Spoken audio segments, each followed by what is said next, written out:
Hello guys, welcome back again sa ating programang The Action Man at sa ating YouTube channel. Mega love shoutout po sa lahat natin ng mga viewers Luzon, Visayas at Mindanao all over the world.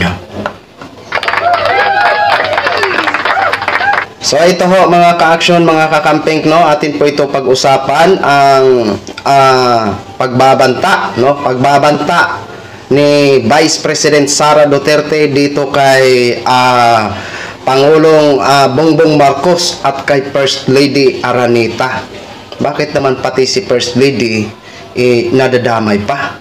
Alam nyo mga ka-action, mga kakamping, parang hindi na ho talaga maganda ang mga nangyayari ngayon at lalong hindi na maganda ang mga sinasabi ngayon ni Vice President Sara Duterte. Nakakatakot po ito mga ka-action, mga kakamping. At ito dapat ay seryosuhin ng Malacanang ang ganitong mga senaryo o pagbabanta. Lalong-lalo na po, presidente po ang pinagbabantaan po dito mga ka-action. Kaya eto ho mga ka-action, no, panoorin po muna natin. May sagot po dito ang Malacanang, ang isang executive secretary na si Lucas Bersamin ho mga ka-action. Bersamin po, sorry. Ito po. Tinawag ng Malacanang na active threat ang pahayag ni Vice President Sara Duterte laban kay Pangulong Ferdinand Marcos Jr. Sa pahayag ng Presidential Communications Office, idinulog ng Executive Secretary ang active threat sa Presidential Security Command para maaksyonan. Dagdag pa ng PCO, kailangan seryosohin ang anumang banta sa Pangulo, lalo pat sinabi ito sa publiko. Bukod sa Pangulo, pinagbantaan din si First Lady Liza Araneta Marcos. Sa online press briefing, sinabi ni Duterte na meron umano siyang kinuhang assassin para patayin ang Pangulo at unang ginang sakaling siya'y patayin din. Nangyari ang press con matapos iutos ng House Committee on Good Government and Public Accountability ang pagpapalipat sa kanyang chief of staff na si Atty. Zuleika Lopez sa Women's Correctional Facility. So yun na ho mga ka-action, mga kakamping, no? Nakakatakot po yan pag ganyan ho mga ka-action.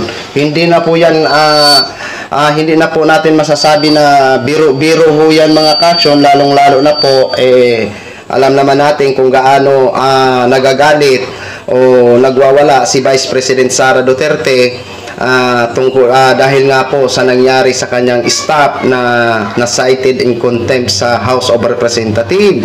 So masyado ho siyang nasaktan doon. Although sinabi na natin para ang solusyon para matapos na ito is mag-attend nga ho siya sa plenary hearing tungkol sa mga budget, kung budget ang mga pinag-uusapan. By Monday mayroon siguro, no? Pero kung ganyan ang ganyan siya, kawawa nga ho ang kanyang mga staff. At dito po sana dapat magkaroon lang naman ng sanction ito si Vice President Sara Duterte hinggil sa kanyang sinabi laban kay Mr. President Bongbong Marcos.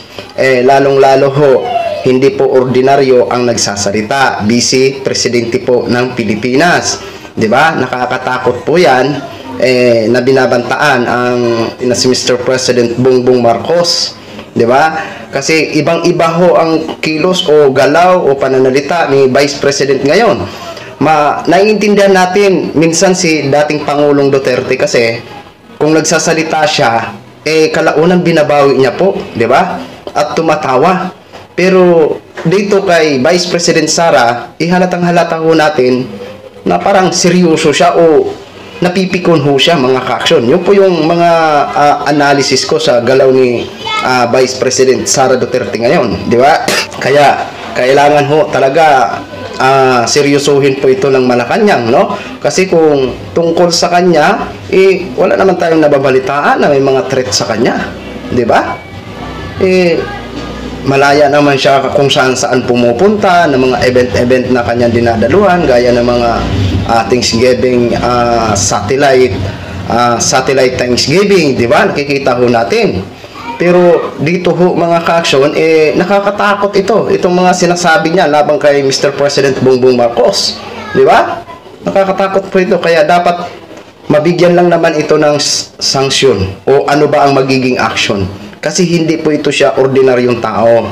Siya po ay Vice President Sara Duterte, Vice President ng Pilipinas. Kaya nakakakilabot na ito lang ang maririnig natin sa isang Vice President Sara Duterte, di ba? Kaya kailangan kahit papano kung may makita man sila na magiging sanction dito kay kay Vice President, sana mabigyan laman na sa ganun matuto, di ba? Sabi nga ng mga naga-comment dito, mag people power na daw para magkaalaman na kung saan papanig ang taong bayan. Okay? So, ang iba naman may mga suggest na i-impeach na dahil marami na ang ground na nakikita para i-impeach siya. Well, hintayin ho natin. Hintayin ho natin kung ano ang magiging kinayaknan nito, kung hanggang saan ba ito mga ka-action, mga kakamping. Dito lang sa akin, siyempre, nakakatakot po ang mga salita ngayon ni Vice President, no? Kasi hindi siya yata nagbibiro. Kasi alam naman natin, kapag ang tao ay napipikon, maraming nasasabi na hindi mo mamamalayan. Pero ang problema dito, sa publiko niya po sinabi. Alam naman natin, nagkaroon siya ng press con matapos nga ho na mag-order ang House na ilipat ito si si Zuleika Lopez. Okay? Pero abangan ho natin mga ka-action, mga kakamping.